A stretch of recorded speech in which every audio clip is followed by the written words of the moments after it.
এবং সেটা যে চাপিয়ে দেওয়া হয়েছে যে ভিত্তিমূলের উপরে দাঁড়িয়ে, সেটা হলো মুজিববাদী সংবিধানের উপরে দাঁড়িয়ে। এবং এই সংবিধানকে যদি আমরা নতুন করে না সাজাতে পারি, তাহলে আমরা মনে করি একটি গণতান্ত্রিক রাষ্ট্র যেভাবেই হোক, নির্বাচন হোক না কেন, আমরা পাবো না আশা করি। আমরা আশা করি যে রাজনৈতিক দল যারা রয়েছেন, মত রয়েছেন, সেই স্বৈরতান্ত্রিক যে ভিত্তিটা রয়েছে সেটা যদি আমরা আমাদের মন মগজে এবং প্রতিনিয়ত চলাফেরার পথে যদি উপড়ে ফেলতে না পারি, তাহলে হয়তোবা আমাদের আগামীর পথ চলা অনেকাংশে কঠিন হবে বাংলাদেশের জনগণের মুক্তি এবং সংগ্রামের লড়াইয়ের ক্ষেত্রে। আমরা মনে করি বর্তমান সময়ে বহুদলীয় গণতন্ত্রের কথা বলা হয়ে থাকে, সেই বহুদলীয় গণতন্ত্রের যদি ভিত্তিমূল ধরা হয়, আমরা মনে করি যে বাংলাদেশের সকল মানুষকে একই সাথে অংশগ্রহণমূলক একটি গণপরিষদ গঠন করা হোক, যে গণপরিষদের মধ্য দিয়ে জনমানুষের একটি সংবিধান তৈরি হোক, যে জনমানুষের সংবিধানের মধ্য দিয়ে মানুষের যে মুক্তির লড়াই, সেই মুক্তির লড়াই আমরা অংশগ্রহণ করতে পারবো। আমাদের দীর্ঘদিন পর একটি সুযোগ এসেছিল। 1947 সালে আমাদের একটি ভূখণ্ডে লড়াই ছিল, 71 সালে একটি জন আকাঙ্ক্ষার লড়াই ছিল, কিন্তু প্রত্যেকটি লড়াইয়ে আমাদেরকে পরবর্তীতে বিভিন্ন দল গোষ্ঠী পক্ষ যাদের কাছে আমাদেরকে দলদাস হয়ে বাধ্য হয়েছে। এবং আমাদের সামনে 1990 সালে একটি সুযোগ এসেছিল, যে 1990 সালের মধ্য দিয়ে তিনটি দল নিজেদের মধ্যে একটি চুক্তি করেছিল, যে চুক্তি থেকেও আমরা বাংলাদেশের মানুষকে সে আকাঙ্ক্ষার কোনো প্রতিশ্রুতি বা দিতে ব্যর্থ হয়েছি। কিন্তু 24-এর যে গণ অভ্যুত্থানের মধ্যে আমরা যে নতুন একটি স্বপ্ন পেয়েছি, সেটা আমরা বলে থাকি, বাংলাদেশে যে সংবিধান, স্বৈরতান্ত্রিক সংবিধানের কারণে আমরা আমাদের 2000 ভাইকে হারিয়েছি, 50,000-এর উপরে ভাইকে তাদের অঙ্গহানি হয়েছে, এখন হসপিটালে কাতরাচ্ছে। আমরা মনে করি বাংলাদেশের আগামীতে এই ধরনের কোনো রক্তপাত আমরা চাই না, যে রক্তপাতের মধ্য দিয়ে কোনো মায়ের বুক খালি হবে, কোনো বোনকে আমরা হারাবো, কোনো ভাইকে আবার আমরা হারাবো। যে প্রান্তে আমরা বর্তমান বাংলাদেশে দাঁড়িয়ে রয়েছি, জিওপলিটিক্যাল স্ট্র্যাটেজিকে আমরা দেখেছি যে বাংলাদেশ নিয়ে বিভিন্ন জায়গায় ষড়যন্ত্র হচ্ছে, এবং জাতিসংঘের যে রিপোর্ট এসেছে আমাদের সামনে, সেখানে আমরা দেখেছি কিভাবে আমাদের ভাইদেরকে আয়নাগড়ে এবং বিভিন্ন প্রান্তে কিলিংগুলো করা হয়েছিল।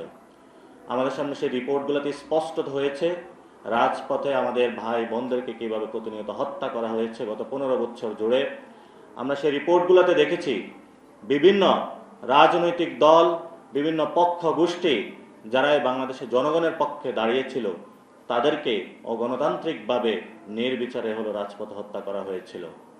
কিন্তু আমরা এই রাজনৈতিক যে লড়াইটা, মণ্ডলটা রয়েছে, এই মণ্ডলের বাহিরে যখন আমরা আমাদের সোসাইটির দিকে তাকাই, সেই সোসাইটিতে বর্তমান আমাদেরকে সেই ব্রিটিশরা যেভাবে হিন্দু মুসলমান দাঙ্গা বাঁধিয়ে আমাদের পৃথক করে রাখা হয়েছিল, বর্তমানে আমাদেরকে আজকাল এই সময়ের মধ্যে হেফাজত, জামায়াত, বিএনপি, বিভিন্ন মতাদর্শ ভিত্তিক আমাদেরকে এই সমাজকে বিভাজিত করে রাখা বিভিন্ন জনকে ট্যাগিং দেওয়ার চেষ্টা চলছে। আমরা এই বর্তমান পরিস্থিতিতে মনে করি ছাত্র সমাজ উদ্যোগে জাতীয় নাগরিক কমিটির যে একটি দল আসতেছে, সে দলটি একটি মধ্যপন্থার দল হবে, যে দলটি একটি বাইনারি কোনো প্রসেসের মধ্যে থাকবে না। কোনো মতাদর্শিক যে বিভাজন রয়েছে বাংলাদেশের মধ্যে, আমরা যে মতাদর্শিক বিভাজনগুলোর মধ্যে বিভিন্ন জায়গায় দেখতে পাচ্ছি যে প্রতিনিয়ত মানুষের খুন হচ্ছে, এবং মানুষের মধ্যে সামাজিক যে আমাদের একটি হারমোনিয়াস দীর্ঘদিন ধরে আমরা লালন করে যাচ্ছি, সেগুলো ভেঙে পড়ছে। আমরা সামাজিক যারা বুদ্ধিজীবী রয়েছেন, সামাজিক যারা গোষ্ঠীগুলো রয়েছেন, পারিবারিক মণ্ডলে যাদের চর্চাগুলো রয়েছে এবং রাজনৈতিক পরিমণ্ডলে যাদের চর্চাগুলো রয়েছে, আমরা সবাইকে বলবো, আসুন সামাজিকভাবে আমাদের যে ঐক্যের জায়গাটা, আমাদের ঐক্যের জায়গাটা গড়তে হবে, এবং রাজনৈতিকভাবে এই ঐক্যের উপরে ভিত্তি করে যে মানুষগুলো আহত হয়েছে, শহীদ হয়েছে, তাদের বিচারের দাবিতে রাজপথে আমাদেরকে অবস্থান নিতে হবে। এই গণ অবস্থানের মধ্য দিয়ে এই ইলেকশনের পূর্বেই আওয়ামী লীগের নিবন্ধন আমাদেরকে বাতিলের দাবিতে রাজপথে ঐক্যবদ্ধভাবে লড়াইয়ে সামিল হতে হবে।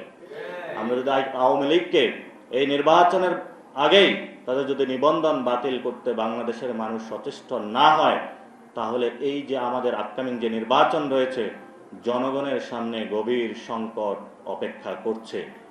আমরা মনে করি বাংলাদেশকে একটি সিভিল ওয়ারের দিকে ঠেলে দেওয়া হবে।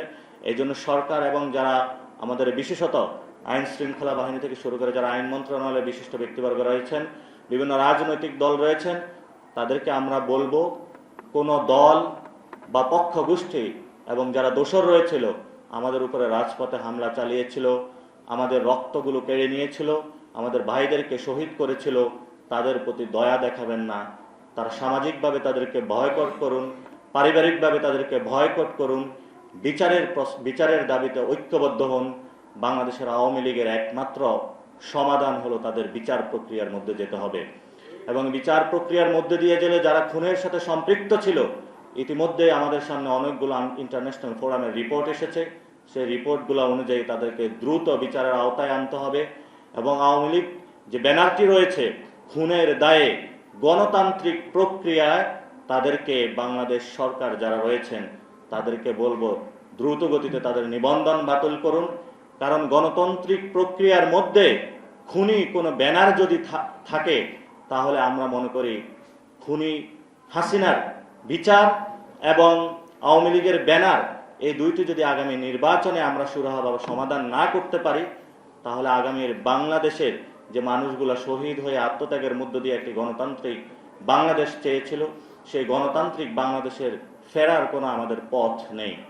এজন্য আমরা বাংলাদেশের যে রাজনৈতিক দলগুলো রয়েছেন, বড় দল, আজকের এই দিবসে দাঁড়িয়ে আমাদের সেই শপথ হোক যে আমরা আমাদের যে স্বৈরাচারী ভিত্তিমূলগুলো রয়েছে পারিবারিক সোসাইটিতে এবং আমাদের যে জিওপলিটিক্যাল স্ট্র্যাটেজিক জায়গাগুলো থেকে আমাদের বিভিন্ন ফরেন ইন্টারভেনশনগুলা, তাদেরও যে একটি স্বৈরাচার বৃত্তি মনোবৃত্তি আমাদের উপরে প্রতি মগজে মননে আমাদের কালচারাল জায়গা থেকে আমাদের উপরে চেপে বসেছে, যদি আমরা এগুলো প্রতিহত করতে না পারি, তাহলে আমরা মনে করি বাংলাদেশের যে স্বাধীনতার মুক্তি সংগ্রাম আমাদের শুরু করেছিলাম, সে 1947 সালে, 1941 সালের লড়াই, 90-এর লড়াই, 24-এর এই লড়াইয়ের মধ্য দিয়ে যদি আমরা আমাদের কাঙ্ক্ষিত স্থানে পৌঁছতে না পারি, তাহলে এই লড়াইটা ব্যর্থ হবে মনে করি।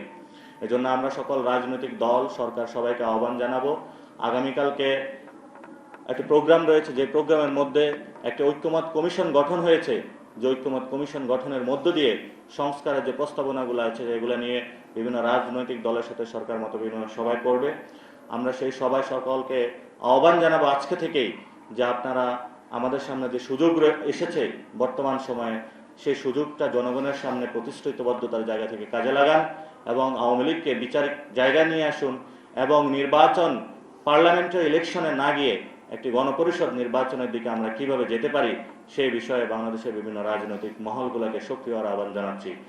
শেষ একটি কথা বলে যেটা শেষ করব, আমাদের বর্তমান যে সংবিধান রয়েছে, এই সংবিধানের মধ্য দিয়ে অনেকগুলা দল তারা হলো সংস্কার প্রস্তাবনা নিয়ে আসতে চায় এবং তারা পার্লামেন্টে গিয়ে সংস্কার প্রস্তাবনাগুলো রেডি করতে চায়। আমরা তাদেরকে বলবো যে আপনি দলীয় কোনো কিছু ঘষামাজা করে সংস্কার করে এটাকে পরিবর্তন করলেন, পরবর্তী আরেকটি দল এসে এটাকে পরিবর্তনের সুযোগ থাকবে। সেজন্য আমরা বলি আপনাদের শুভবুদ্ধির উদয় হোক, গণপরিষদ নির্বাচনের দিকে নজর দিন। ছাত্র জনতার যে রাজনৈতিক দলটি এই মাসেই জনগণের সামনে আসবে, আমাদের রাজনৈতিক লড়াই হবে গণপরিষদ নির্বাচন, আমাদের রাজনৈতিক লড়াই হবে একটি নতুন সংবিধান। এই লড়াইয়ে বাংলাদেশের আনাচে কানাচে পথে প্রান্তরে আমরা ঘুরে বেড়াবো, বাংলাদেশের মানুষকে ঐক্যবদ্ধ করব। জনতা যেভাবে 24-এ জেগে উঠেছে, রাজপথে, প্রান্তরে, গ্রামে, অঞ্চলে, স্কুল, কলেজ, বিশ্ববিদ্যালয়ে জনতার সাথে আবার আমাদের দেখা হবে। আমাদের সামনে আসবে একটি নতুন সংবিধান, যে সংবিধান আমরা আগামীর গণপরিষদের মধ্য দিয়ে পাবো। সে আশা ব্যক্ত করে আমি আমার কথা শেষ করছি। ধন্যবাদ সকলকে।